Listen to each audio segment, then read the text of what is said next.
Okay, I think the time is essentially upon us. My job only here is to thank you all for coming on behalf of the various departments and institutes at CMU that are incredibly excited to have Professor Jeffrey Sachs here, and he'll be introduced in a moment by his daughter.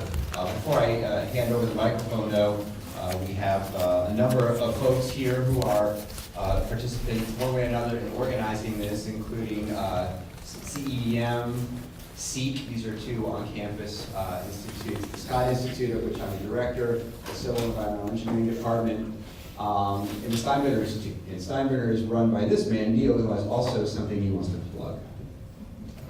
Thank you. Yes, in fact, many of you are students, and I just wanted to make sure that everyone was aware that in conjunction with the Point Park League Center for Media Innovation, there's a contest on right now for students to produce 1-minute videos on a reflection on the president's statement that he was elected to represent Pittsburgh and not Paris. And you've got about 2 weeks, about a week and a half to get a good 1-minute video in. You post them, they're voted online, and then eventually the top 10 will be viewed by a panel of expert environmental videographers that we have here in Pittsburgh. And the prize is real. It's 2 flights to Paris. One way? Return trip tickets. It's on WOW Airlines, so it's a real prize. So take this seriously, and we're interested in your thoughts as well. Perfect, thank you very much. Just All right, one more thing. please. Seats in front, please come down. Take a card. I'll pass this around. Any card. If you're a student, take a card. You know. All right, so without any further delay, Tatiana Gerstovich is a assistant professor in the Department of Modern Languages. She's a Russian Tolstoy scholar and does a variety of other things that are very far from energy engineering and impressive sounding, but I will hand it off to you. Not so far, surprisingly. Dr. Jeffrey Sachs is a world-renowned economist whose expertise on sustainable development has been sought out by 3 United Nations Secretaries General, 2 popes, and innumerable heads of state.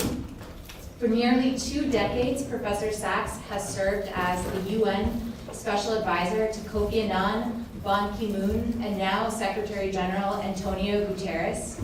He was an architect of the Millennium Development Goals and the Sustainable Development Goals, recently adopted by the United Nations. He was advisor to Pope John Paul II on the encyclical Centesimus Annus, and now works closely with the Pontifical Academy of Sciences and Social Sciences to advise Pope Francis on issues of global poverty and climate change. Professor Sachs taught at Harvard and then Columbia University, where he was, until recently, director of the Earth Institute, a leading center for research on Earth systems and sustainable development, and where he's now University Professor of Sustainable Development and Professor of Health Policy and Management. He is the author of several best-selling books, most notably The End of Poverty, Commonwealth Economics for a Crowded Planet, and The Price of Civilization. I have the added privilege of knowing Jeff not only as a renowned scholar, teacher, and author, but as my father-in-law. And that's why I'm here instead of somebody much more deserving. That's why I'm especially honored to have the chance to welcome him to Carnegie Mellon, which has been my academic home. Now, I'm an assistant professor of Russian here at CMU, and I have to tell you that it's not easy to be an academic and Jeffrey Sachs' daughter-in-law. For one thing, Jeffrey was only 28 years old when he received tenure, so I hope the other assistant professors in the room are feeling my pain. More than that, Jeff's work ethic and powers of concentration are hard to match. So to give you just one example, on a once-in-a-lifetime vacation to the rainforest, while drifting downstream in a canoe with our whole family, I turned around only to see Jeff whip out a laptop and finish writing an op-ed for the Boston Globe in the middle of the Napa River. So every every time that I think, oh, I've probably done enough work for the day, that image comes back to haunt me. But these quibbles aside, I feel honored to witness firsthand Jeff's tireless efforts to tackle some of our most intractable problems. In my own work, I examine how the great authors of the 19th century, Tolstoy and Dostoevsky, confronted the most pressing problems of their time: serfdom, political and social oppression, and the abuse of animals and nature. And these authors knew that no solution to these problems could be found without confronting what they called the accursed questions. Who are we? What are our values as a society? And where are those values leading us? The challenges of sustainable development, I think, compel us to the same sort of self-reflection. And it's Jeff's ability to engage both the practical, technical questions, as well as the accursed ones, that make him such a remarkable scholar and advocate for economic, social, and environmental justice. So please welcome Professor Jeffrey Sachs.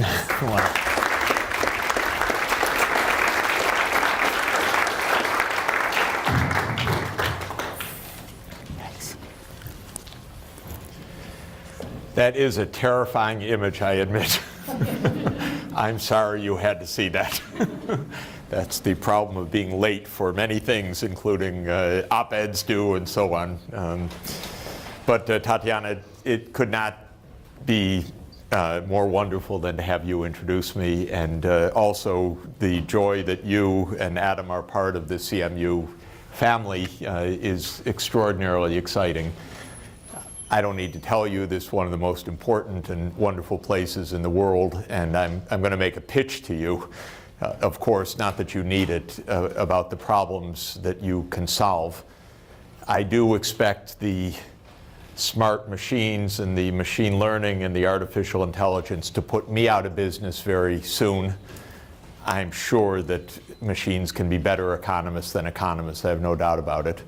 But you won't put Tatiana out of business, because we need the humanists, and so it will be the humanists that remain, and the social scientists will go sit in coffee shops enjoying the wonders of our new information age when you have solved these problems.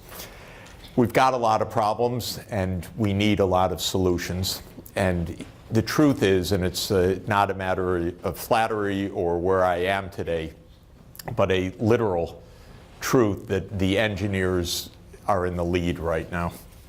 This is, for good or for worse, absolutely where we find ourselves. We need engineered solutions to global scale problems. The reason basically is we've got a lot of very serious problems that are growing, most notably the environmental crises, which are extraordinarily serious and very late to address. And while there are many people with the view that since technology got us into the mess, we need simpler approaches, the real truth is that there is no way back anyway, not even if we believed in it, because we need to engineer basic Earth systems so that every day 8 billion people have fresh water, food, transport, connectivity, viability, livelihoods, safety from diseases which could absolutely overwhelm us, and the emergence of new infectious diseases is nonstop. And none of that is going to happen except in a sophisticated and highly engineered and globally connected environment. Of course, we want to do that with humanity, not only intact, but empowered by this. And that's also a very big challenge, because with all technology, we always have the dual, two edges, and no doubt with the information revolution, that is the same. It could do great damage, and it can also save us. So this is really the theme that I want to discuss from my vantage point as somebody running around the world basically nonstop to try to see if it's possible to corral the political forces and the financial community and, of course, us in academia to pay the attention that is needed to get these problems addressed and solved. That's not easy also, because we spend a lot of time and attention on things that are really not so vital.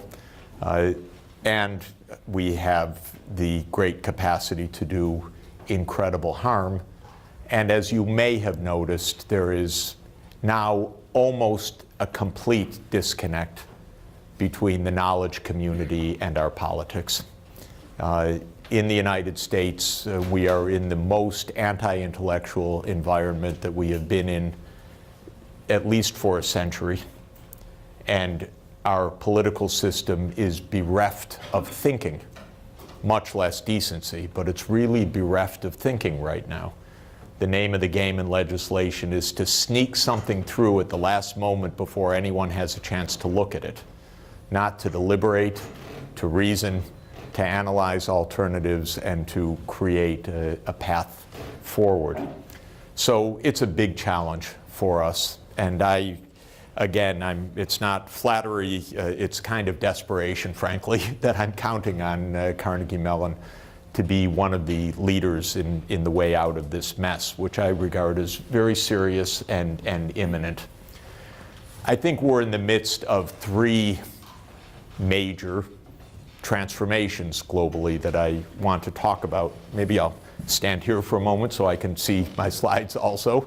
One is the information age. You are at the center of it, you're creators of it. You have a vision of where it might go. You're working to produce it. It's fundamental, in my view, to the problem solving that we need. The second is what I call the age of sustainable development.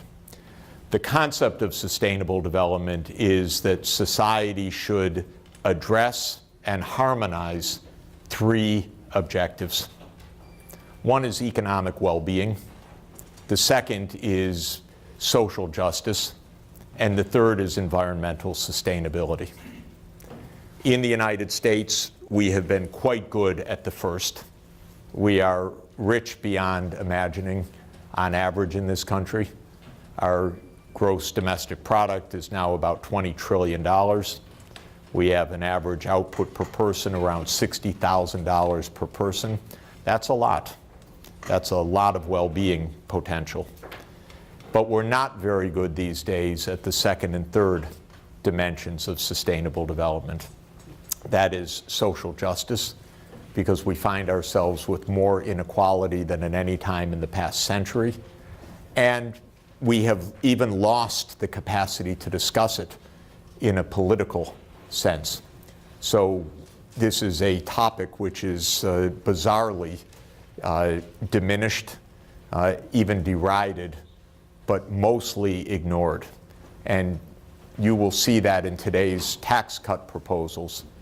Don't ever let the words tax reform pass your lips to characterize what was put on the table today. It is an assault on decency. And it is really the biggest single assault on decency that we have faced in a generation in terms of fiscal policy. It would cost about $6 trillion of revenues over the next decade.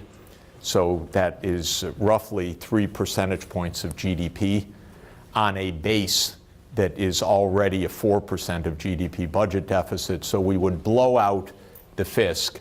Most of the quote-unquote offsets are phony or will never be achieved.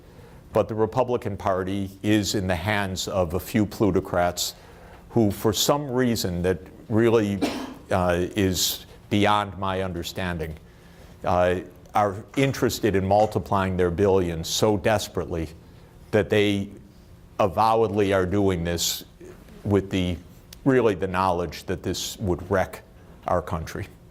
And this is what is called the tax reform proposal today. So we're not good on the second dimension right now.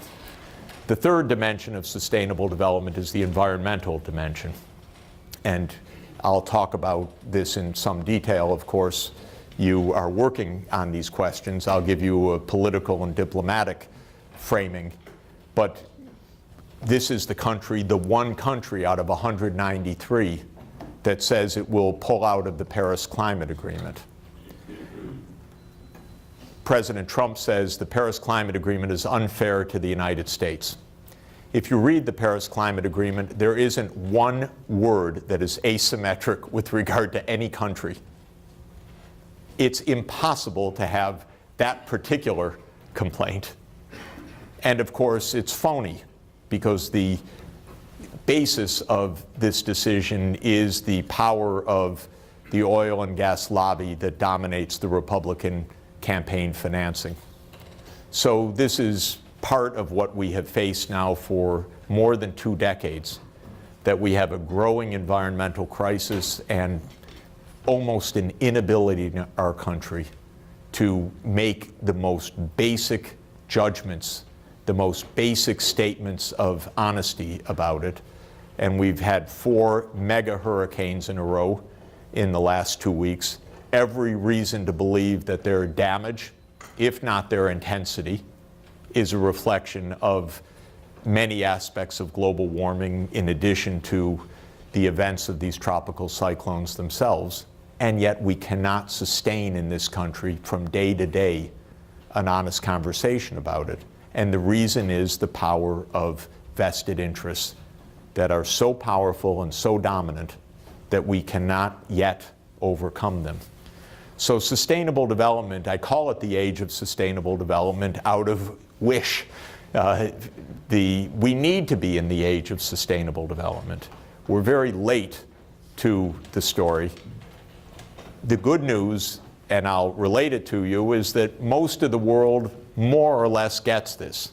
Most of the world does not have David and Charles Koch and Donald Trump and Sheldon Adelson, and most of the world does not have the Secretary of State coming from ExxonMobil and all the other particular problems that we have. So most of the world understands how serious this challenge is. We need to provide very tough engineering and practical solutions. And one of the almost crazy sounding ideas, but it's fundamentally an engineering problem, is we have to decarbonize the global energy system in roughly 3 decades. It's not a homework assignment I would advise, but it's the one that we have come to. So it's the one that actually we need to take seriously. The third great transformation that I want to put in this context to give the full envelope that I think constrains us and defines our diplomacy is the changing geopolitics. We now are in a world very different even from 20 years ago in terms of the role of the United States. We have a country which is sometime partner, sometime competitor, perhaps sometime adversary, though I like to think not, that is equal in size to the United States economically, of course China, and that is very dynamic, which is very good on the whole in my view. But this is a different world from 20 years ago. It's not recognized, by the way, in our mindsets, our national security, our intelligence operations, and so forth, because there still is the self-belief in the U.S. as the sole superpower and the indispensable country, which we surely are not. We are part now of a multipolar world, and the only viable strategy is cooperation and finding a common framework in which all different regions, especially the United States, Europe, and East Asia, can cooperate. Those are the 3 dominant technological generators of change in the world right now and will remain so for the next 25 years. And we need cooperation among the 3 fundamentally. All the ideas that we're going to have a trade war with China or a hot war or blow ourselves up tomorrow with North Korea, or all of these fantasies are just extraordinary fantasies. And the real geopolitics has to be one of cooperation, in which the United States comes to understand we're one of a group of powerful countries. Military approaches cannot solve the problems that we have. We don't win any wars anymore, or we win wars but lose pieces all the time because the things that we've been fighting are completely inimical to military solutions. They have nothing to do with what our army is there for. And so this is really a very serious point. It's the conjunction of these three that, in my view, defines our circumstances and forces us to think very clearly about what we need to do. So I'll start with the information age, though this is your world. I'm the user of it, and once in a while I can make my phone work, but usually I need advice. My point as an economist who works on economic history and economic development is that the information age is absolutely a fundamental transformative revolution that is at least as big, I'd say it's on par with the other great revolutions. The steam engine, which I regard as the most important single invention of modern history, because it brought energy to the service of the economy. And second, electrification. I think the information age is the third of these great periods of change, and fully capable of as deep a transformation and as profound a public service as possible. It's been going on, by my count, for about 80 years now, maybe 90 years, because I think in the modern sense, Alan Turing, almost individually with his genius, started it off in some sense by envisioning what we could have with a general computing system of zeros and ones. And von Neumann, in a very practical sense and conceptual sense, the two of them, to my understanding at least, gave us the modern vision of computation. FDR and Vannevar Bush gave us the concept of science-led economic development for our country. And if you haven't recently read Science, the Endless Frontier of Vannevar Bush, I happened to just reread it last week for something else that I'm working on. I don't know if I had ever read it properly, but if I did, it was 40 years ago and I didn't understand the significance of it. And I certainly didn't understand the significance of the cover letter from Franklin Roosevelt, who I regard as America's greatest president by far, who wrote to Vannevar Bush, maybe in Vannevar Bush's own words, I don't know, but wrote to Vannevar Bush in 1944 saying, during World War II, we've invented so much wonderful technology, we've advanced so much science. How do we make this available for civilian life and for the public, and how do we get it out of secrecy and into the public domain? And Vannevar Bush, in his wisdom, invented essentially the National Science Foundation and the National Institutes of Health, though he didn't use exactly those terms. And he invented essentially the idea that we have to have mass higher education and a mass public investment in science and technology, because this is what the New Age really made possible. And this was by itself maybe the greatest public policy invention of modern times. The US didn't have a civilian scientific effort before this. It was the war and the inventions of radar and, of course, the atomic bomb and computation and Enigma and code breaking and all of the other advances that came that gave, and chloroquine and medical inventions that came for the Army so that American troops could survive in malarious jungles of Southeast Asia, that gave the idea that defined, targeted scientific investments could play a massive role in social advancement. And one of the wonderful things that Vannevar Bush says in Science, the Endless Frontier, is that there are brilliant young people in every economic strata of society.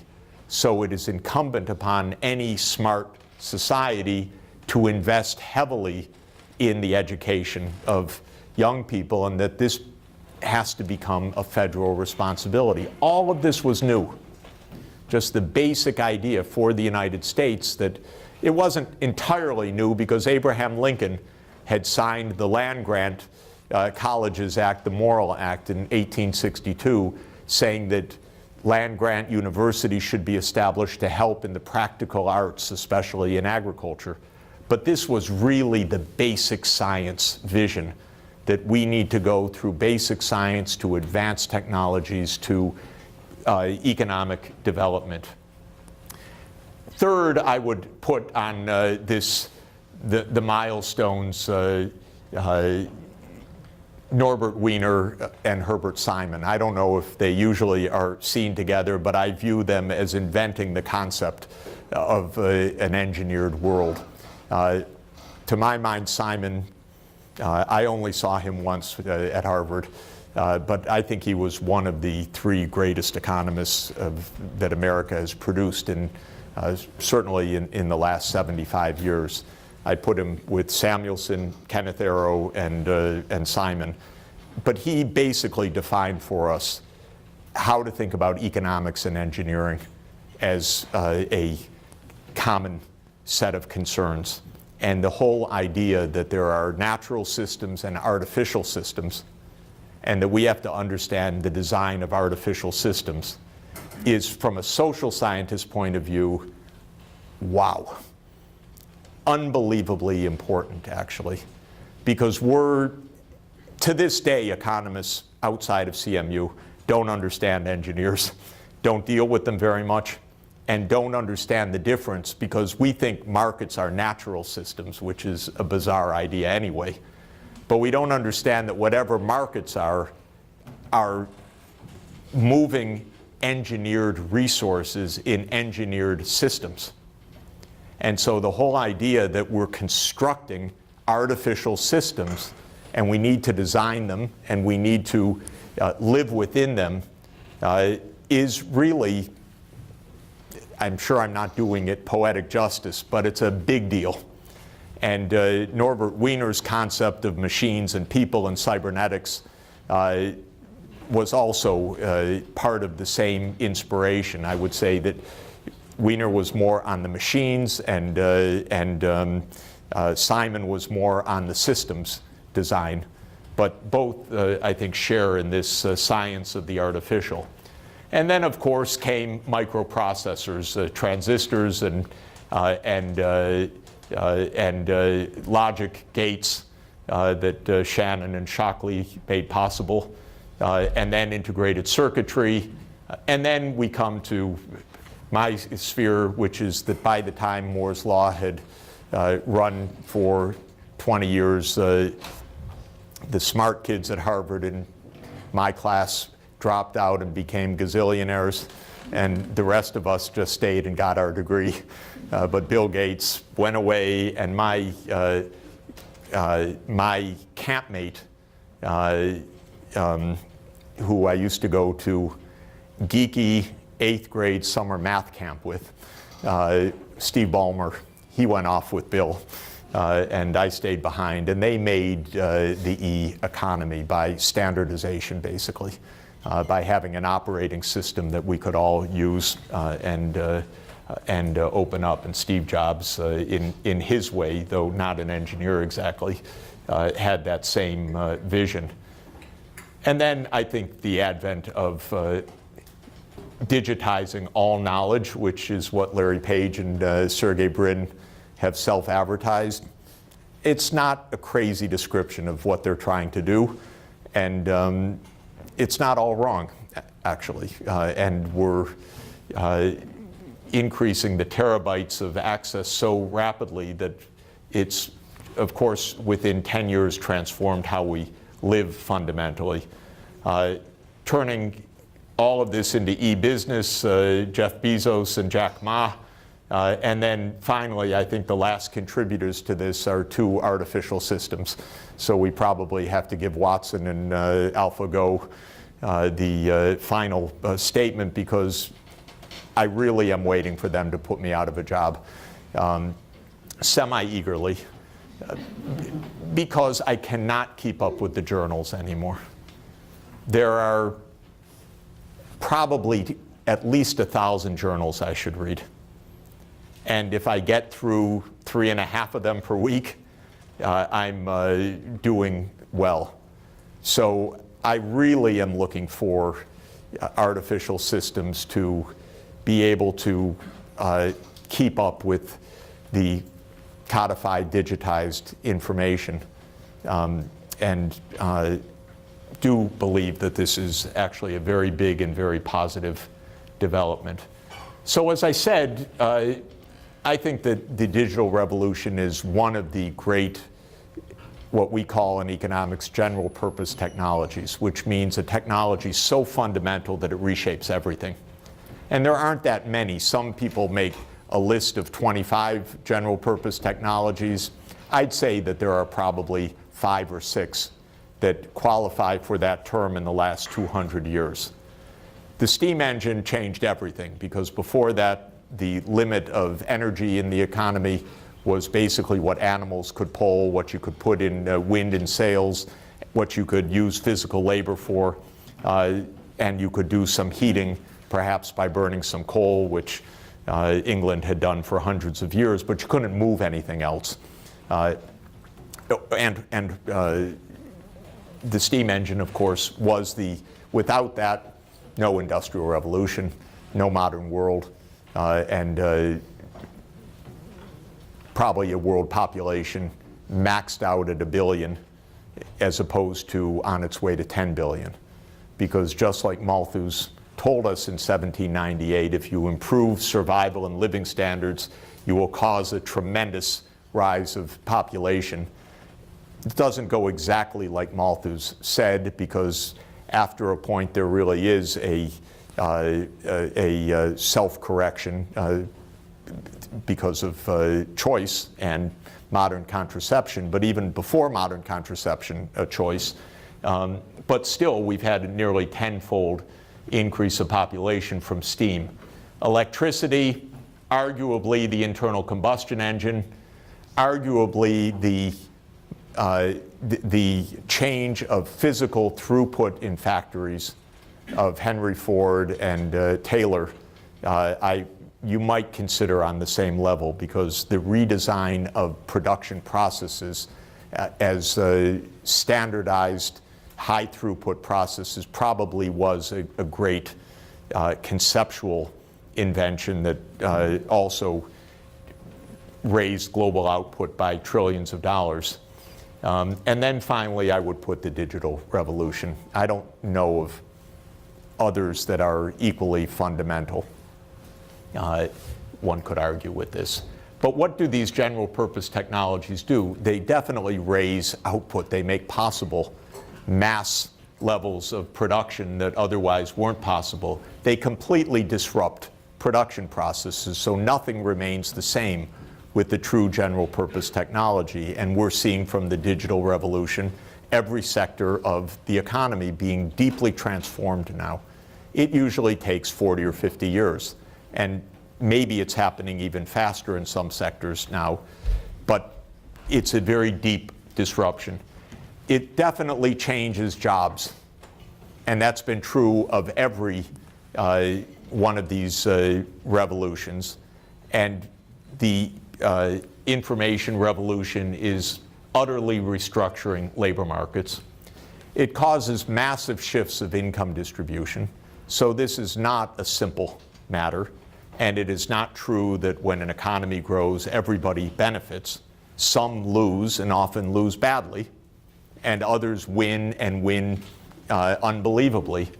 And it also changes human settlements and demography. So we should not be surprised that we're in a tremendous amount of flux right now, and a tremendous lack of clarity. One of the things that's happening is that the labor share of national income is going down in almost all high-income countries because smart machines can do what people used to do. This remains debated, but I'm telling you it's true. It's true particularly in sectors where this has gone faster. So I disaggregated the national accounts for the United States into several sectors and looked at the labor share across sectors. And the biggest drop is from a labor share of income of about 0.63. That means that 63% of the value added in the goods producing economy was earned by labor, and now the best estimate is something like 48%. That's a big drop. That's for agriculture, mining, construction, and manufacturing. And that's what you know about, and Pittsburgh has lived through it also. That's the disappearance of jobs in the factories. And that's because the machines are better and automation is real, and the technological advances have automated the jobs.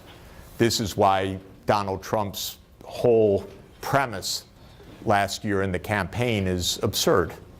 The jobs are not coming back because they're not overseas. The jobs are right in our factories, but they're being done by machines. And there are going to be more and more of those machines doing them. Another sector where this is evident is the business support services like wholesale and retail trade, transport, and warehousing. And that's going to accelerate because e-commerce is, I believe, going to dramatically reduce the number of people in retail trade, which is one of the few major job sectors for people without a college degree. And it will go the same way as manufacturing jobs. For all of these changes, total output rises, so the size of the pie increases, but the way it's sliced also changes dramatically. And in a fair society, one would say, bigger pie, now we divide it through tax policy and so forth in a way that makes sure that everybody is a beneficiary. In the United States, as the pie is rising, we continue to, as the hand on the knife cutting the pie is held by very powerful, very wealthy, and very greedy people, they're actually moving the slice even more to their advantage. So we're the society where technology is driving greater inequality. And then today's tax proposal, for example, isn't this a wonderful time to end the estate tax? Well, you would think not really, because there's more equity wealth than at any time in history. So the normal answer to the higher capital share would be tax some of it. The estate tax precisely does that. It's not a tax on labor, after all. It's only a tax on financial wealth. And distribute it to young people so that there would be more possibility of young people benefiting from this expanding economy. But because of the politics of the cake cutting, or the pie cutting, we are not only seeing the natural forces that are dispossessing people with lower skills, for example, but also we're aiding and abetting that through the political process. So one of the interesting things, I think, for this school, because you're in the cutting edge of all of this, to work on, and economists by themselves can't do this at all, is what does this mean for the world of jobs 25 years from now? Because we really need to understand this better. And this is one of those cases where we really do need to look ahead. And there's nothing like talking to an engineer, not for the utter predictability, but for the sense of here's where things can be. Here's the range of possibilities. Here are the cool things we're working on. This is what this might mean. Because probably most of what can be envisioned in 25 years is in your collective heads right now. it is not in the heads of the policymakers for sure. They can't look 5 minutes ahead right now. And it's not in the heads of policy analysts like myself who try to understand this, but without a really close working relationship can never do justice to the changes. So there are basic models being developed of what changes would come to which sectors based on what machine learning, artificial intelligence, advanced robotics, and so forth could bring about, based on skill sets, based on workflow processes, based on standardization, based on things that advanced learning systems ought to be able to do. And it takes us a little bit of the way, but not far enough. And just to conclude on this theme, essentially what's happened in the Vannevar Bush science-led world is that the returns to education rose markedly because all of our work, especially your work, but also my work, is complementary to scientific knowledge. The better our knowledge, the more productive we are. And a lot of the inventions then substitute for lower skilled work. And so part of our work unemploys those with lower skills and creates smart machines to do so. And we see this in this bifurcated society of ours, where just about every social indicator now, health, income, even marriage rates, are differentiated. Do you have a bachelor's degree or above, or do you have less than a bachelor's degree in completion? My view, not every economist agrees with me, but my view of this is that this is the result of the positive progress of technology, but with its adverse side effects which need to be addressed through social policy. If you ask me, well, are there ways to address all of this? You know, what would a social scientist say? I would say, go spend 2 days in Copenhagen, 2 days in Oslo, and a long weekend in Stockholm, and you'll see a society that is beautifully addressing this. Not perfectly, but quite beautifully, where because of the nature of the social organization, there's a firm commitment in this society to sharing this prosperity. And the way that it works mechanically is that all of them pay half their income in taxes, basically, and then get back out of that universal services: health, education, vacation time, job security, parental leave, family support, and so on. So that's the social contract. They spend 50% of their national income in taxes. In the United States, we spend 30%, adding in federal, state, and local. That 20% is the difference of widening income inequality, growing stress, falling life expectancy among the working class, and so forth, and what you would find in Scandinavia.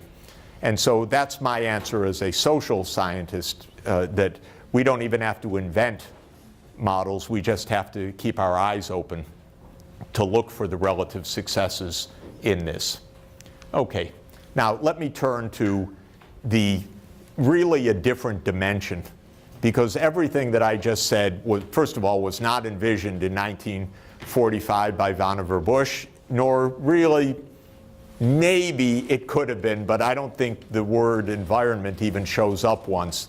But if it does, it's only in the sense of local pollutants, not in the sense of an existential societal challenge. Sustainable development is about an existential global scale challenge. And it's basically the problem of scale and a little bit of bad luck. So the problem of scale is that because of the steam engine and everything that came afterwards, the human population has increased by factor 10, and the output, we don't even know, it's almost impossible to measure, but on the raw data we say another factor 10, but since it's not like versus like, it's a lot more than factor 10 in terms of the real change of goods and service flows. But at least 2 orders of magnitude increase in the scale of economic activity, and of course no change in the scale of the planet itself. So it's a trite observation, but absolutely true, that we have started to impinge on basic physical Earth systems in ways that were almost unimaginable they were unimaginable 2 centuries ago, because even Malthus had the idea that the adverse side effects of prosperity-induced demographic increase would be a local phenomenon. You would saturate the food growing capacity of whatever area got ahead. But now we're saturating the capacity of the Earth's carrying systems, carrying capacity, at least with our current technologies. Not with different technologies, but at least with the way we do business now. The first serious study of this limit, to my view, was a paper in 1896 by Svante Arrhenius, the Swedish Nobel chemist, who with paper and pencil made a calculation of what would happen if the burning of coal went on sufficiently to double the amount of CO2 in the atmosphere. Quite an imagination and quite an intellectual accomplishment. He had no computer models, he had no climate models. He had basically one thing, geometry and the carbon spectrum. And he was able to work at spectral absorption of CO2, of infrared radiation. And he was able to work out a climate sensitivity that was almost on the mark. It's a work of great genius. So he said in 1896 that if humanity doubles the carbon concentration in the atmosphere, the temperature will rise between 3 and 5 degrees centigrade. Then, because he was a chemist, not an omniscient economist, he said that will take us 750 years. So he more or less gave a linear projection of growth, and he did not heed Napoleon's words that when China stirs, the world will tremble, because with the rise of Asia and the vast population and a coal-based economy, we much more than had linear growth of energy use. China became by far the largest emitter of CO2 in the world, twice the US level, a half the per capita level. And of course, we had exponential growth of the world economy despite 2 world wars and Great Depression. Technology was the fundamental motive force for that. And we will complete the doubling of CO2 in the atmosphere on current trajectories sometime little after mid-century, perhaps. But we've gone from 280 parts per million CO2 to about 405 parts per million now. And we've had a rise of temperature as a result of this, according to my colleagues at the Goddard Institute of Space Studies at Columbia, led by Jim Hansen's research, of about 1.07 degrees C relative to the pre-industrial baseline. So we're more than halfway to the famous recommended do not go there under any circumstances 2 degrees C warming relative to the pre-industrial. Jim Hansen, who's my climate guru and was the NASA chief climate scientist for 30 years, wants me always to remind everybody that 2 degrees Celsius is a reckless upper limit. That's, by the way, measuring temperature relative to pre-industrial, which for GISS is taken for a variety of technical reasons to be roughly the average temperature from 1880 to 1910, with several arguments about why that's the right baseline. But that's the one to which we've already raised temperature by about 1.1 degrees C. And one of the things that Hansen emphasizes is that when Earth was close to the current temperature, maybe a ½ degree C warmer. The last time that was true was the previous interglacial. We're already at the upper limit of the Holocene. So the last time that Earth averaged, the last interglacial, the temperature was about 1.5 degrees C warmer than our pre-industrial. And when that was the case, called the Eemian period in geologic dating, from 130,000 years ago to 115,000 years ago, sea level was about 8 meters higher than now.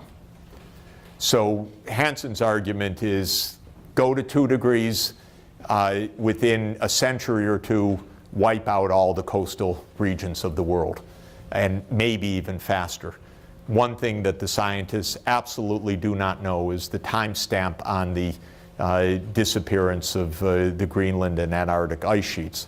But what they do know by the paleoclimate record is that we're absolutely within range in which, on a century scale, these will deteriorate and raise sea levels by several meters, not just by the ½ meter or 1 meter that's talked about mainly from thermal expansion of the ocean or the loss of glaciers in high mountain regions, but really heavy-duty loss of ice sheets in Antarctica and Greenland.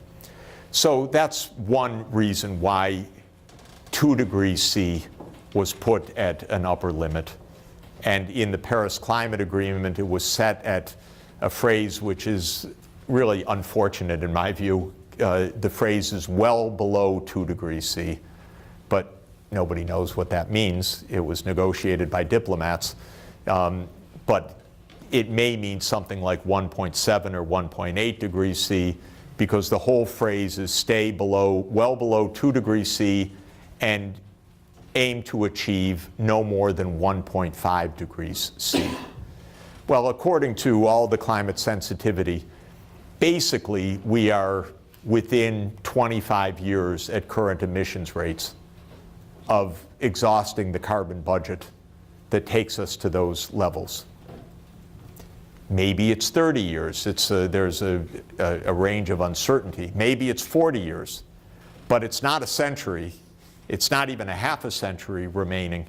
We're emitting 40 billion tons of CO2 right now, and at that level, depending on feedbacks and a lot of complexities that the models disagree on, it could be 10 years left to reach the 1.5 degrees. It could be 25 years left to reach even the 2 degree. And all of that is with probability statements attached. So it's 2 degrees with only a 2/3 probability, for example. All of this is to emphasize that we have reached the end of this story of worrying about the future. We're in it now. We're already in massive anthropogenic change. And the two great changes that are underway are global warming and species extinction. So we're already posing fundamental risks to millions of species. And my other guru in this, E.O. Wilson, the world's greatest evolutionary biologist at Harvard, made a plea last year in a book called Half Earth that said if we want to have a chance to save millions of species, we need to set aside as reserve areas half the Earth's surface as no-go areas.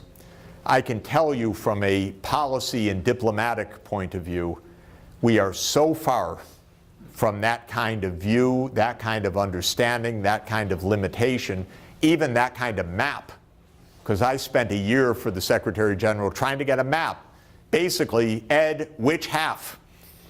And all of the ecologists, which half? What do we do? What are truly the hot spots? What are the corridors? What are the vital areas for protection? Interestingly, by the way, it's not 100% bleak. Last week, 2 weeks ago, the incredibly corrupt Brazilian Congress voted to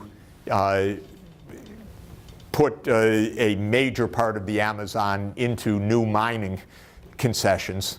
And it went to the courts, which said no, and yesterday the government rescinded the order. So it's possible to fight.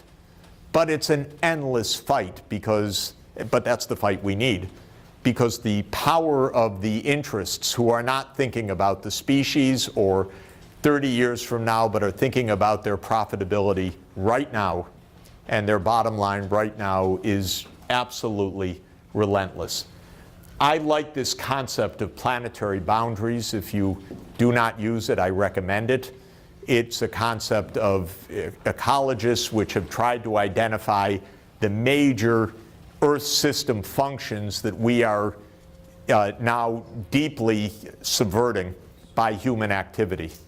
Climate change, ocean acidification, species loss, fresh water depletion, air pollution of various kinds, and so on. Phosphorus and nitrogen flux from the 100 million metric tons of fertilizer that we put on the soils around the world, and so forth. This is the right concept. And if you travel for the United Nations, it's non-stop instability right now, environmentally, around the world. We saw it in the Caribbean. We have a complete capacity to ignore it after the event itself. But it's not just the Caribbean, it's everywhere that this is happening right now. Droughts, forest fires, this is from the burning of peat in Jakarta. And this is, you can't really see it, but NASA's map of what a 6-meter rise would mean.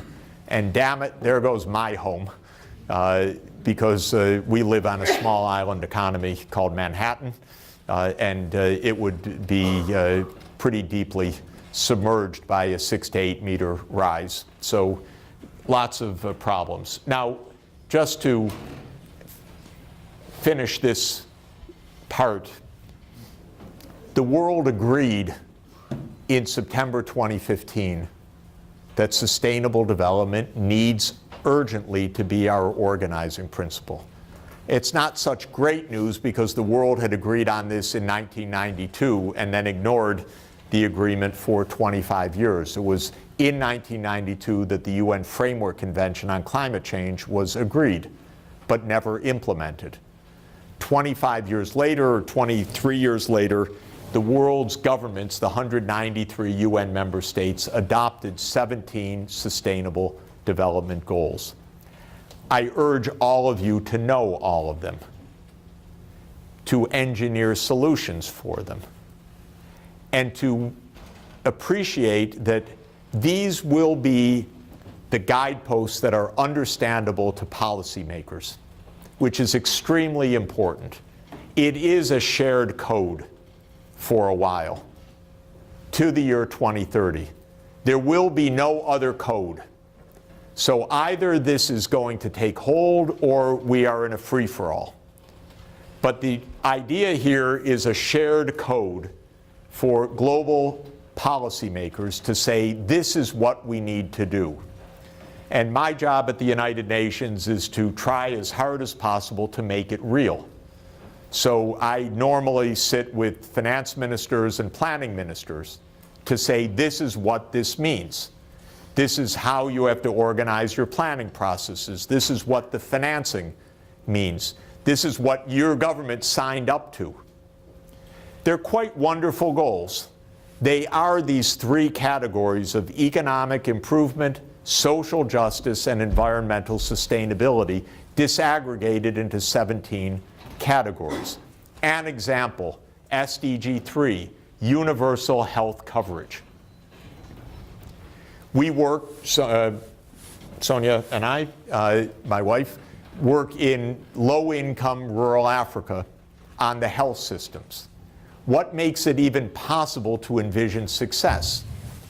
Basically, this side, this makes it possible to envision success because you put a well-programmed smartphone into the hands of a village worker.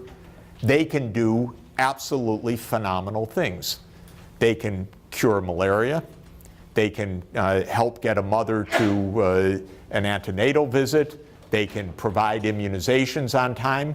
They can take a picture of a lesion and send it for a remote diagnostic. And what they can do gets better and better every day, every year, thanks to you guys. The engineering is absolutely remarkable. When we started 15 years ago on that effort for the Millennium Development Goals, there were no phones in the villages. Certainly smartphones, the whole idea wasn't heard of anywhere. If you wanted to test for malaria, you had to, usually a woman had to carry her child, her febrile child, 10 kilometers to a clinic and then pray that there was someone there with a microscope and with the reagents to do a blood smear. And even then, it was hard to read that. Now you do a drop of blood on an antigen strip. Within 10 minutes, you know, and you don't need any microscopy. It's just there. You see the line or you don't see the line. And it is far more effective, and it happens at the doorstep of the home.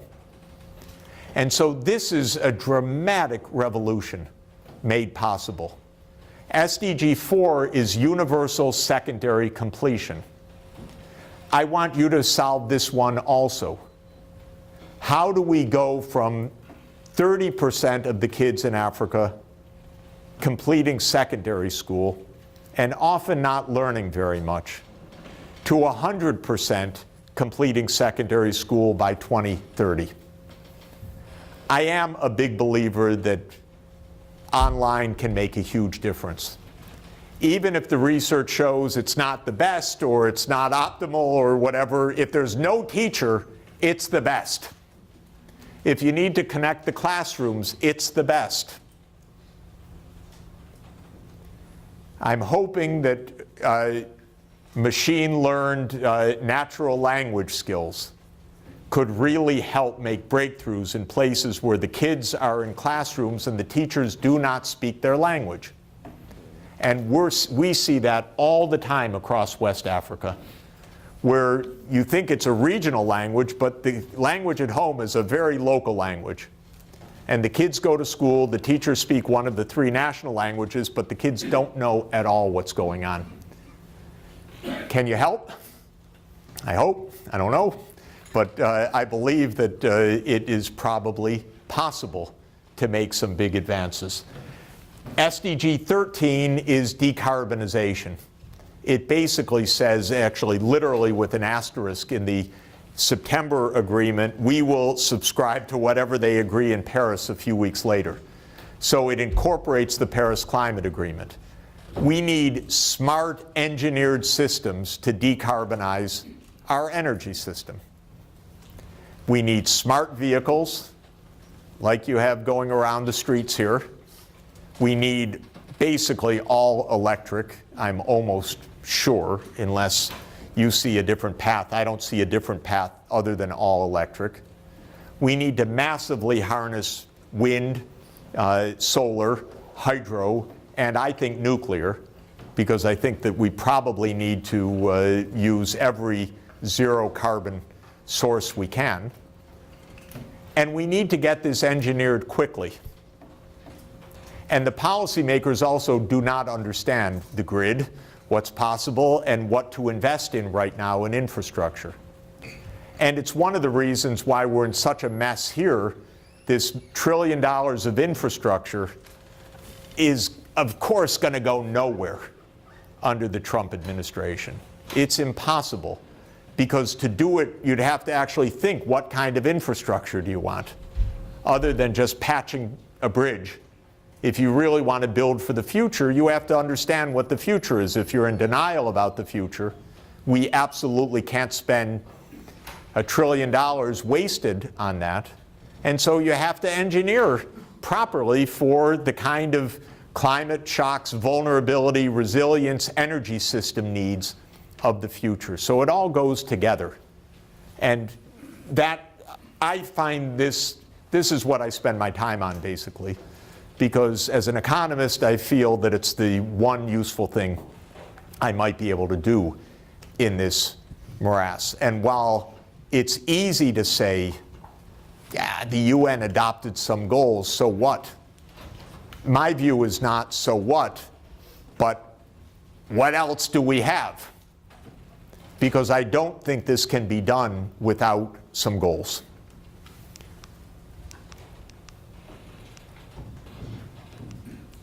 Okay. Let me quickly talk about the geopolitics of where we are, and then the final implications. This is the picture of share of world output of the United States in red and China in blue. China overtook the US in total size of the economy about 5 years ago, according to one metric, which is what we call purchasing power prices. So this evaluates the economy not by converting renminbi to dollars at the market exchange rate, but rather taking all the sectors of the Chinese and US economy and applying a common set of prices to those sectors in US dollars. And you get what's called a purchasing adjusted valuation. It basically raises tremendously the valuation of Chinese services, which at the market prices are very low because a haircut in Beijing is less than a haircut in New York, maybe by factor 5 to 50, I don't know.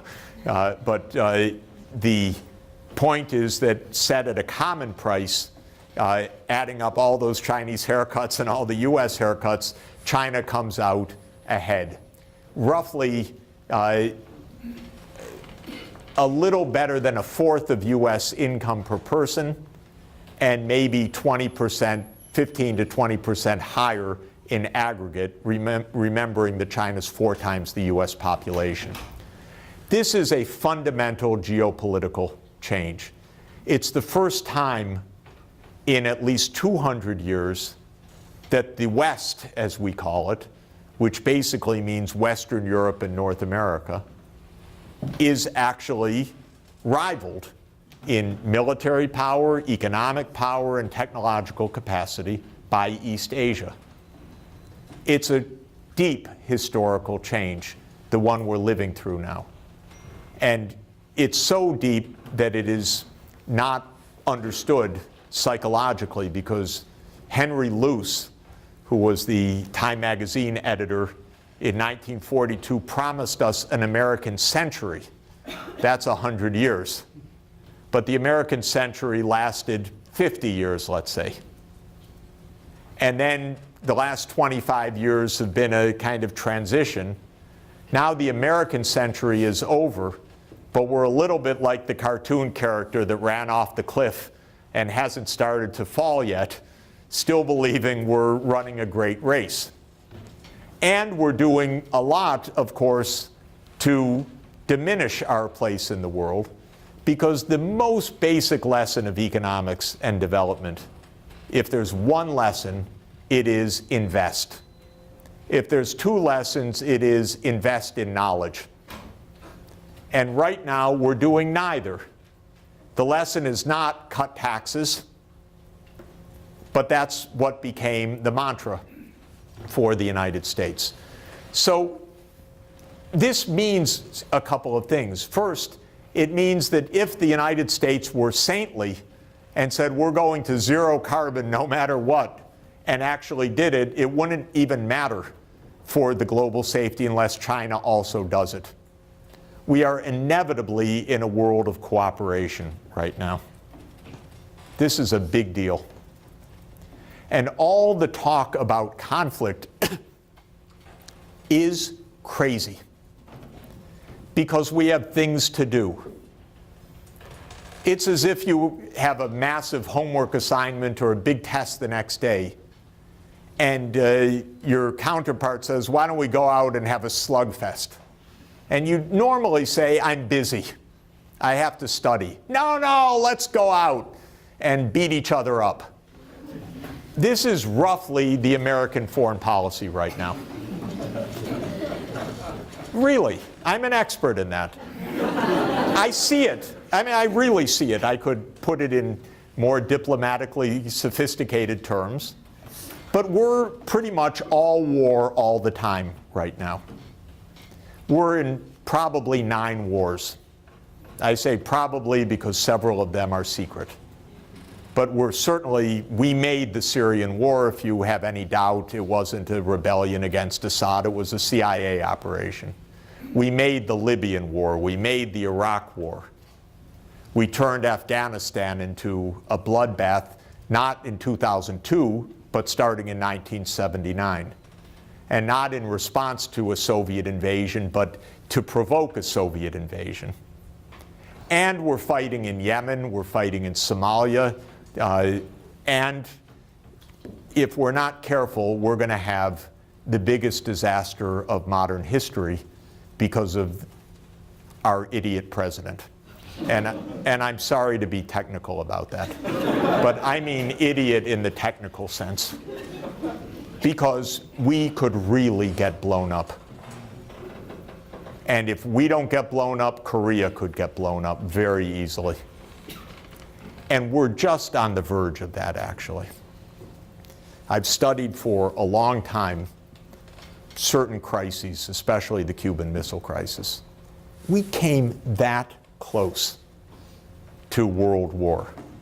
If Kennedy had listened to his advisors, we would not be here today. The advisors more or less said go to war. Take them out before they're armed. Of course, we didn't know they were armed already, the missile launchers in Cuba. We didn't know that the local commanders already had the order to fire at will. We didn't know that the submarines that were off the US coast had orders to fire at will. And then we had errant planes flying from Alaska over Russia. Pilot got lost. We had a U-2 spy plane flying over Cuba when it wasn't supposed to, which provoked Kennedy to say there's always some son of a bitch that doesn't get the word. Because even if you think you're fine-tuning, you're not fine-tuning in a crisis. You're in a fog. And when you have a president that's always in a fog, like we do, that's not a good thing. So this is really, I'm sorry to say it, very dangerous. But more generally, we have been stuck for a long time. And one point, I won't dwell on this because it's not the time and I don't want to bore you with all of this, but if there was one change to make in America in foreign policy, it would be to take the CIA out of any war capacity. In 1947, we created what we call an intelligence agency, but we also created a secret army. And this is the most deadly part of our foreign policy, because while they do actually good intelligence, almost everything the CIA has ever done on the ground has been a disaster. It's the biggest bunch of misfits, crazy people, irresponsible people with zero accountability that we have in our country.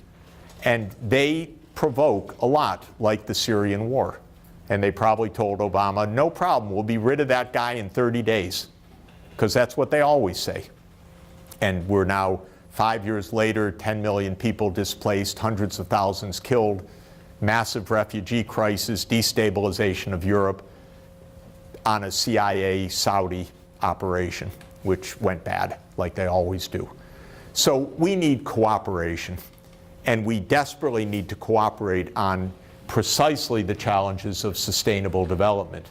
If you look even at this graph dividing the so-called advanced economies and the developing economies, the so-called developing world, which is 6 times more numerous than the developed economies in population, now is the dominant part of the world economy, roughly 60-40.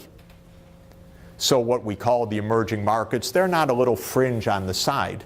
That's where the real action of the world economy is. And what I think is extremely impressive, and this map is wildly out of date, if you look at where innovation is taking place, and here is one of the world centers without question of where innovation is taking place, Northeast Asia is astoundingly important now. And in economics, we call this endogenous growth. It's the Vannevar Bush vision that you grow through scientific knowledge, which accumulates. And now Northeast Asia is absolutely at the cutting edge of technology. I don't know if every field, but I wouldn't underestimate anything, or to say China's just copying or anything else, because in field after field, the scale of investment is absolutely striking. And this is the 2016 patent applications reported by the World Intellectual Property Office under the Patent Cooperation Treaty. And you can see that the US remains numerically number one, but numbers 2, 3, and 5 are Japan, China, and Korea. And assuming peace is sustained, those three countries not only form a geographic region, I think they will form an economic bloc and a political bloc. Because our way of thinking is, oh, the US, Japan, and Korea is against China. But that is a very naive vision of what the next 30 years will look like, especially with the erratic US leadership. So there will be the US and there will be Northeast Asia, and they will cooperate closely with each other, and that will be a mega technological bloc. China, as you probably know, and I hope you know well, has adopted an industrial policy that they call Made in China 2025. And they're investing extremely heavily in this, basically in all of the advanced sectors for a sustainable economy. So for semiconductors, artificial systems, sustainable transport on the sea, in the air, rail and vehicles, new energy systems with building on their advances in photovoltaics, nanotechnology, and by advanced agronomics and advanced biomedicine. So that's all good in my view. The real response should be, we'll work together with you. This is a fantastic opportunity. There are many, many breakthroughs here. That would be the smart response. Whether we have that smart response or not, I don't know, but China is going to make the advances. This is a hard-to-see map of what is called the One Belt, One Road initiative.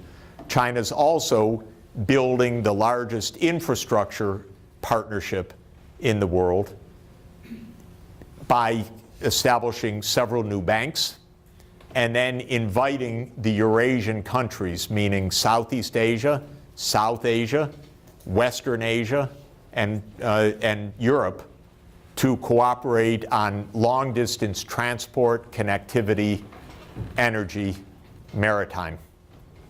Now, it's crucial that they do this in a sustainable way, otherwise they're going to create a disaster of fossil fuel emissions. But if they do it in a sustainable way, this will be the largest single integrated infrastructure project. This isn't $1 trillion, this is many trillions of dollars of cutting-edge infrastructure to unite the Eurasian land area. So let me conclude what we need. First, we need Tolstoy, because Tolstoy told us, be good, and love would be able to organize our lives so that we don't destroy ourselves or each other. We fundamentally need a moral understanding of where we are. We lack even the moral language in our society right now. We don't speak about this. Morality is not arguing about same-sex marriage and abortion as the definers of what an ethical society is about. It is about what the common good is. It's about what common decency is. It's about human survival. It's about responsibility to others.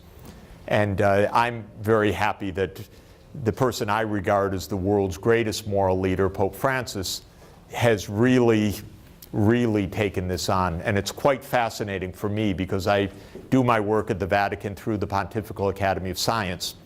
And this is an institution in the heart of the Roman Catholic Church that totally, fully says we need every bit of science, both for our religion and for society. So there's no shying away of anything. And the Pope came by recently to the Pontifical Academy building, the Casina Pio Quattro, and it was on modern evolutionary findings. And he gave a little talk, and he said, of course, the church believes in evolution. Of course, that's what the science tells us. And he said, do you think God stands there with a magic wand? And so it's a complete integration of science and ethics. And it's very, very important for us. We need deep learning. So not just machine learning, but human learning as well. And we need to engineer our learning so that we're attentive to the challenges that we face. We understand them. We put focus on them. A great university like this one puts its role in the world as an absolute central direction. And this means, in my view, goal orientation, or what Aristotle called the telos, capacity to plan, multidimensional systems thinking, directed technological change, global consensus building, stakeholders, because, by the way, another thing you learn at the UN, there's nobody in charge of anything. It's really important to understand that. There's no secret person that's in charge. Okay? Nobody's in charge. It's really, it takes a long time to grow up and discover that, actually. Because you keep thinking someone's in charge. No one's in charge. Not the White House, certainly not the Congress. No one's in charge. But these are real issues. So they don't just go away because no one's in charge. So we need the capacity to keep a shared focus.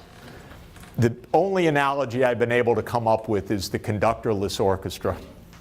So if we're reading from the same sheet music, we can play the same symphony without the conductor. There's no conductor, I'm sorry to say. I work for the Secretary General. I really love him, but he's not the conductor of the world in any way. Nor is the President of the United States, nor is the G20. So we really have to learn to play without a conductor. And this is also a very important, this is why the internet was invented, I guess, was distributed information systems that didn't depend on one central conductor, or maybe we need the global blockchain of sustainable development that doesn't depend on one central throughput. But I do think the advantage of having shared goals is really fundamental, really fundamental. And I'll just end a word with leadership, though there will not be one leader that will get us there. We need visionary leadership. He's my favorite of my lifetime, President Kennedy, because the more I studied what he did and the more I came to understand his style of leadership, and the more deeply I was able to have a friendship with his wonderful partner in this, Theodore Sorensen, his great speechwriter and strategist, the more I understood that he used the idea of the challenge and goal as the organizing principle for leadership.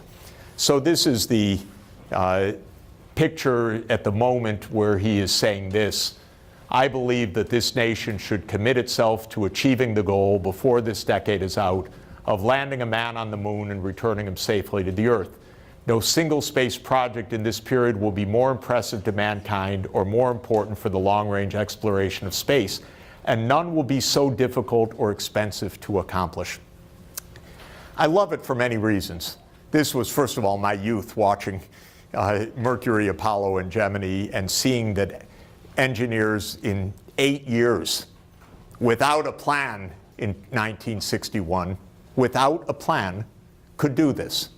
So that's really remarkable. It was directed technological change. It involved 20,000 businesses, 500,000 people, and about 0.5% of GDP each year for several years. And just a miracle of phenomenal engineering, and it was a great boost for the semiconductor industry and for all that came after that. So the spin-offs from it, I think, were absolutely transformative.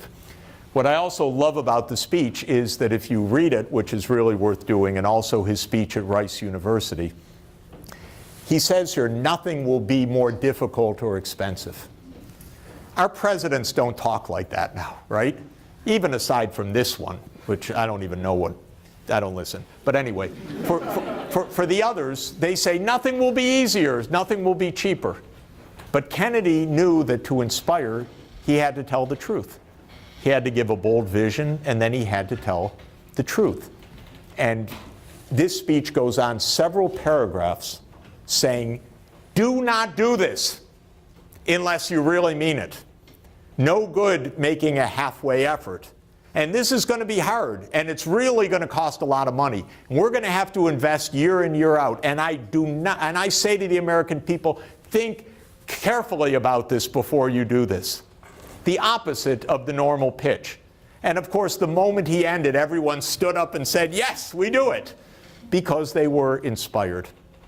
And this is really our challenge now. I could also not say this is easy, because we never transformed the world energy system consciously in 30 years while the vehicle is moving fast at a scale of $125 trillion. It is not the kind of assignment you want to take on. But it's what we need to do. Thank you very much.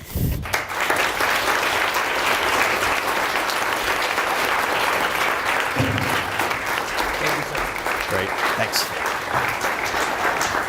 Extraordinary course. I don't know that we have time for much formal question and answer. I apologize. About 10 minutes. 10 minutes? You think so? Is everybody okay with this? I don't want to presume your time. Do you have? No, it's fine with me. I don't want to over pressure. If you have to leave. But I'd be happy to answer any questions. And we'd love to entertain. If you will spare some time, Absolutely. We'd love to hear some questions.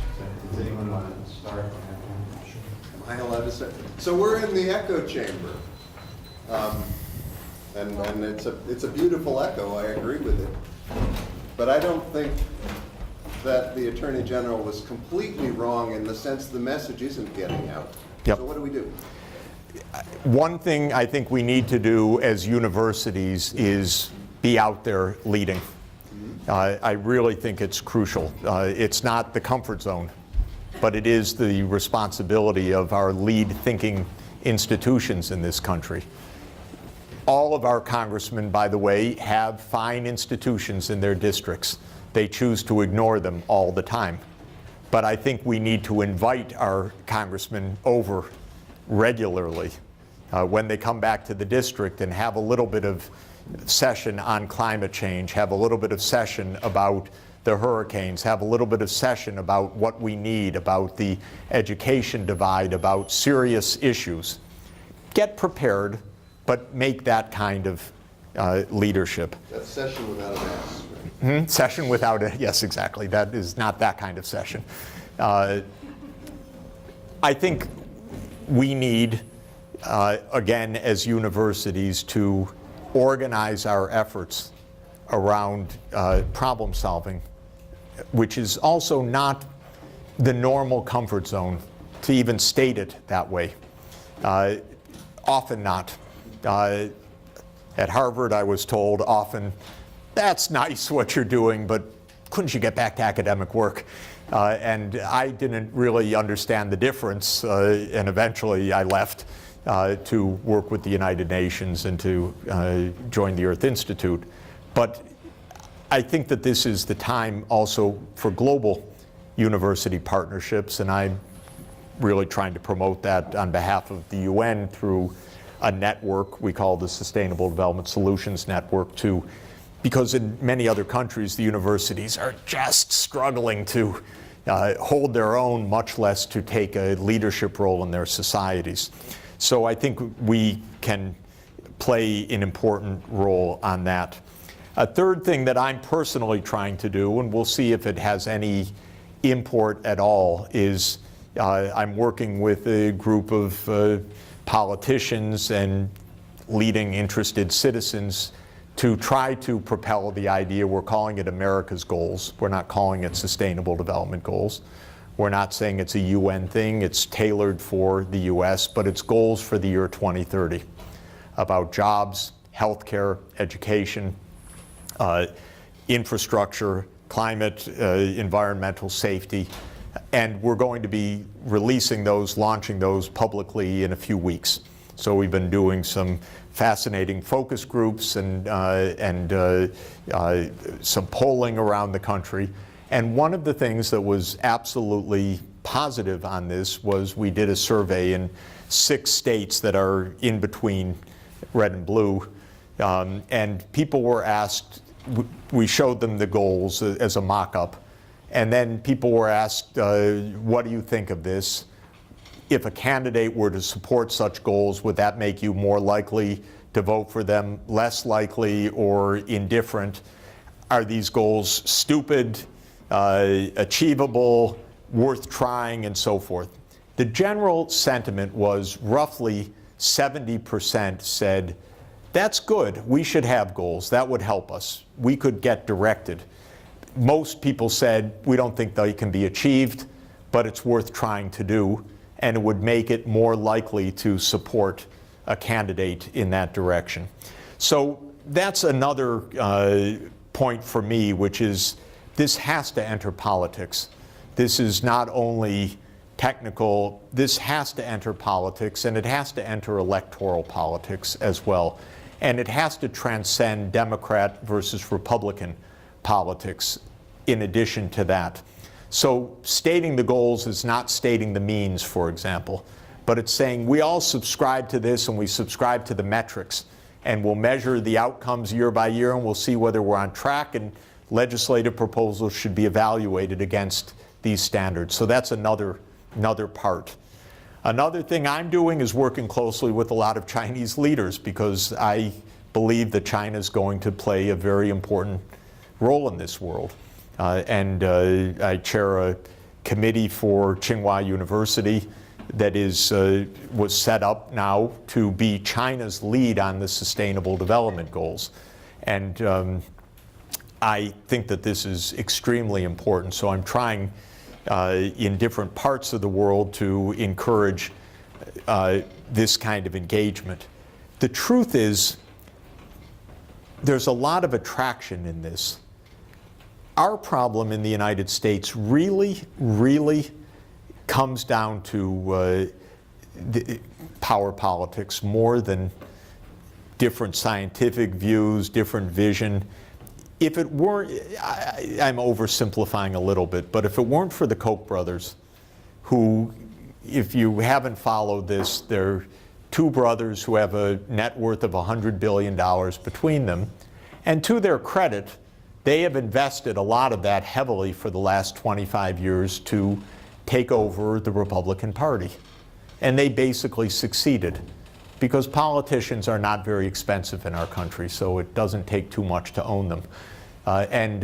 Last week, when there was an article in the New York Times that asked, why are the Republicans pushing for this Obama repeal? Worth looking at. The answer really was, because our donors are furious with us. What if we don't repeal this? Not because the public was demanding it. The public was demanding the opposite. The public was wildly against every proposal that Ryan and Mitchell and McConnell put up all year.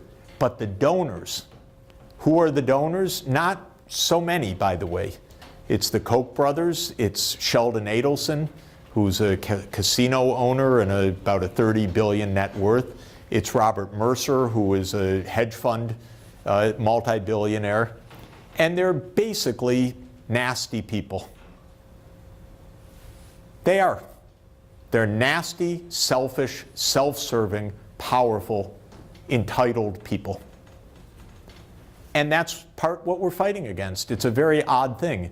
Now, if we got our act together, it's not like all the rest of the world's automatically going to get its act together, because there are nasty people all over the place. And there are petrostates all over the place, and there are there's real interests all over the place. But I'll tell you an interesting tidbit of insight that one gains by watching this. The G20, you know, are the 20 large countries of the world, and the leaders gather once a year. And the most recent gathering was in Hamburg in July. And in the lead up to Hamburg, the Trump administration actively tried to recruit other G20 countries to oppose the Paris Climate Agreement. Because Trump had come out, nobody else moved, and then they worked very hard for several weeks diplomatically on Turkey, Russia, Saudi Arabia, Indonesia, and Australia, all solid fossil fuel interest countries. Not one of them came with the US. So in the end, when you read the G20 communique, if you do, most don't, but if you do, there's a paragraph of the US which is a kind of blah, blah, blah, blah, blah. Oh, this is important, but we don't think the Paris Climate Agreement is fair. I call it the whatever paragraph. It's so nonsensical that it's incoherent.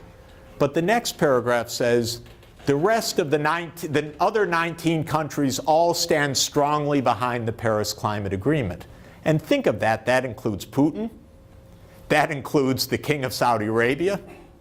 That includes Australia with its vast coal resources. That includes Jokowi and Indonesia. They couldn't peel any of them away. That's really a very important handhold for us. I wouldn't have predicted it, but that's how it shakes out for the moment. So we're in a political struggle. Even if the politics went away, then we're in an engineering struggle. Because to do this, really do this, is not a matter of goodwill. This is hard problems. So we have to clear away the politics, we have to get the financing, and we have to get the solutions. And all of those are hard.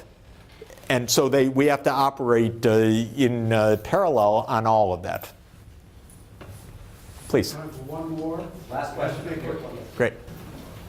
Thank you for your talk. Early on you mentioned the phenomenon of job destruction through automation and Yeah. artificial intelligence. So I imagine this is a phenomenon that the working class is very in front of. You also mentioned certain countries that increase inequality. But I don't believe that really addresses that issue. And so I was wondering, do you have any suggestions, ideas on how we could help how millions of people are permanently losing their jobs and One of the things that's happening in the well-managed economies is that literally the amount of time at work is diminishing, but it's shared. So Germany, Sweden, Norway, Denmark work several hundred hours a year less than Americans do right now. And they have guaranteed 4 to 6 week vacation time. They have guaranteed usually 6 months to 12 months parental leave. They have more work sharing. And so it's one of the mechanisms that says as the economy expands, we all are benefiting in some way. They really like, if you know Swedes, they love their vacation. And they all get it. In the United States, there isn't any legal guarantee to even 1 day of paid vacation. But in Scandinavia, typically there's guaranteed 4 weeks paid vacation by the job itself. So what they're doing is making the quality of the jobs more uniform, whereas we have people that are suffering a constant downskilling, a reduction of real purchasing power, and longer hours and tough conditions just to try to hang in there. Whereas in countries that do this right, they say, don't worry, your kid's tuition, you don't have to pay any of that. Healthcare, now all paid for. Vacation time, you got it. And part of the answer, I think is a real answer, is that the amount of time in formal work now in these countries is something like 1,300 hours a year. In the United States, 1,650 or 1,700 hours. And that's a lot of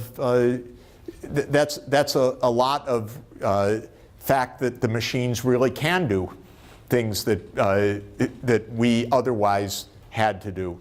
So in some economic sense, I regard the advanced machine age as the ultimate escape from drudgery.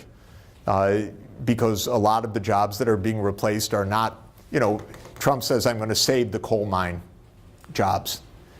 Two things about that. One, he's not going to, because the coal industry is not, first of all, it's not going to exist much longer, period, because no one's going to invest in it. Second, even if the coal industry exists, there will be no mining jobs because autonomous vehicles have basically replaced miners anyway. And third, we could never bemoan that because those are horrible jobs, actually. Of course, if people are then left to die, that's horrible. But if the society is organized around education and benefits for all and sharing and dignity for all, it's only a good thing that the drudgery has gone away and the danger in that particular case and the disease burden and the early deaths and all that come with that. Dr. Sachs, Yes. if you were looking at your wife just now, she would be telling you that you have to leave now. Okay. So anyway, I've said what thank you very, very much to all of you.